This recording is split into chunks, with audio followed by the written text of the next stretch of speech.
On this last post that I posted, it's interesting that when I talked about Shannon Sharp, I specifically said in that post, I address Shannon. I address Shannon on that live. I said, man, we are not going to. When he said, this dude Busby comes after black men, I told him specifically, stop. I'm gonna stop right there. We're not gonna make this about black men. We're gonna make it about specifically. I said we're gonna make this about a man's inability to control his lust. That's specifically what I said. So that was fine because it just showed Shannon Sharp in a bad light. And for whatever reasons, I addressed him. I dressed him up real good in my opinion. I have on my channel. A lot of people think I'm more leaning toward the Republican bent. I told brothers to not stay political. I said, hey man, uh, don't bone out of fear like we finna get back into slavery and this all that. I said, don't do that. Don't do that. That went over fine too. So I think, and then I have my subscribers, those that know me, people that know me personally, like be able to physically touch me and know me. They can address and attest to my character. Those are the people that I worry about. I don't worry about, like most of you subscribers that comment here, I'm glad you watched. I'm glad you subscribed to the channel. Uh, but at the end of the day, I don't personally know you other than your comments right here. Other than your comments right here. That's all I know. Uh, and unlike the rest of social media,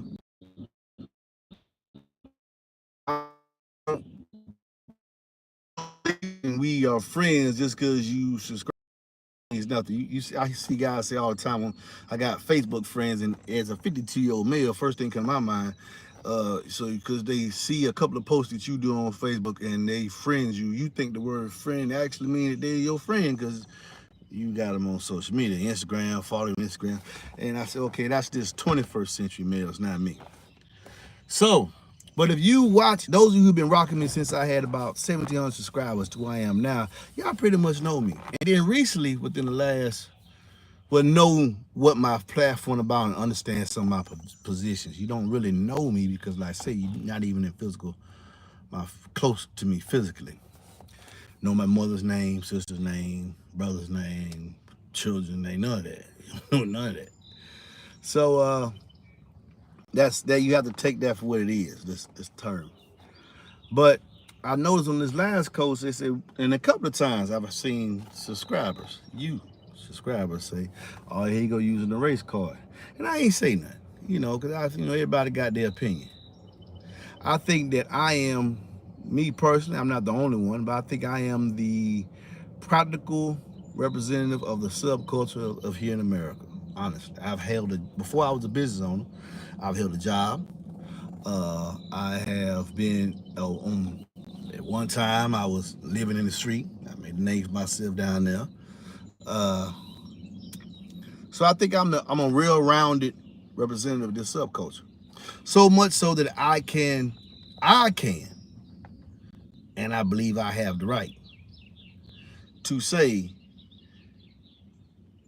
hey, you're using the race card incorrectly.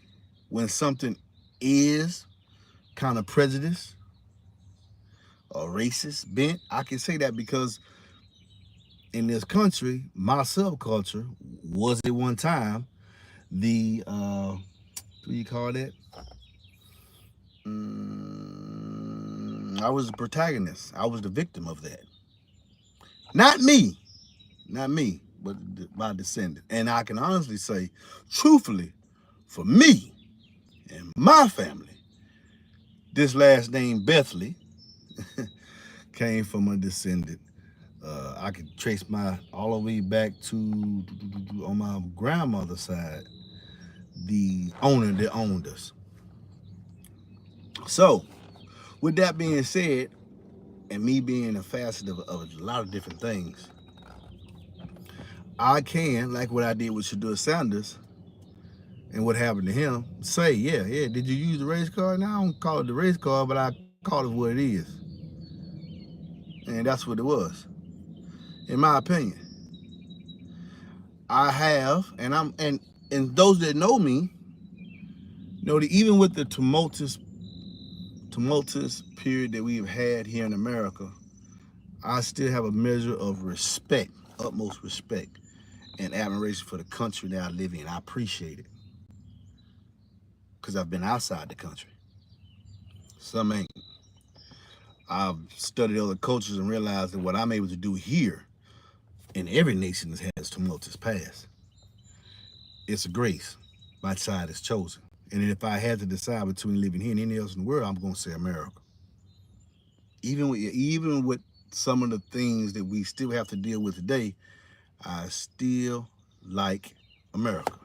Make sure the screen not going on. I still like and support America. Uh, Sometimes it is true. The reason why I'm doing this message here is because I want you to know, subscribers that feel that way, you don't get to decide for me when I can use what you call, oh, now you making it the race card, because sometimes it is. Sometimes the shoe fit. Sometimes a lot of people, some people, not a lot, because I believe for the overwhelming majority of America, racism is dying.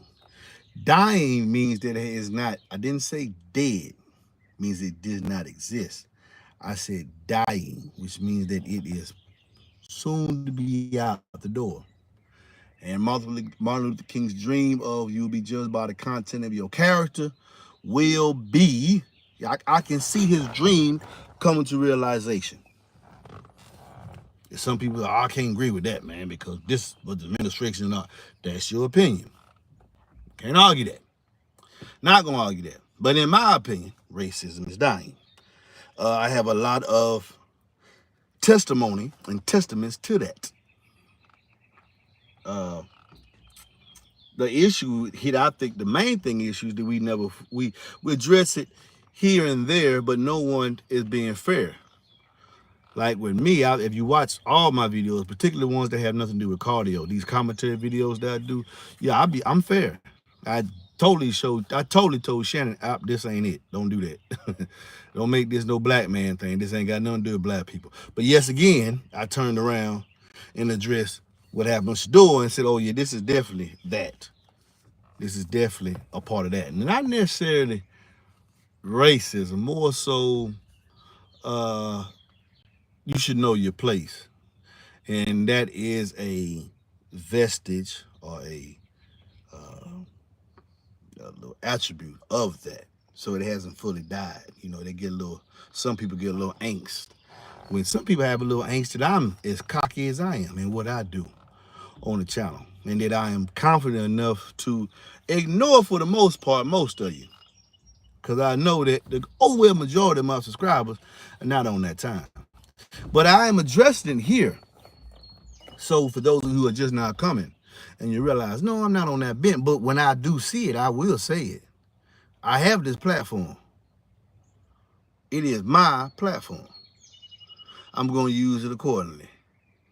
When I was attacked by others, one time I was attacked by a certain manufacturer, he thought that he could stop and curtail my influence. No, it is steady growing. So in my opinion was factual. It's true. It was true. And for those reasons, certain things I just cut ties, and certain products you'll probably never see on my channel again. Certain products will never grace my channel. Because not you, I get to decide based on how certain things were treated toward me and what I see in these social media circles, and what I know personally from those that I know that have dealt with certain individuals. Yeah, you won't see their products on my channel because, like I said before, I ain't gonna help buy you the bullets or the rope. I was listening to, and this is not getting political, but I was listening to, one time I listened to a speech by Malcolm X. He had a very, very wild view. But he said one of the things that was very detrimental to the advancement of my subculture here in America. You see, I don't like to use the word black. I'm trying to get away from my wife hates that word.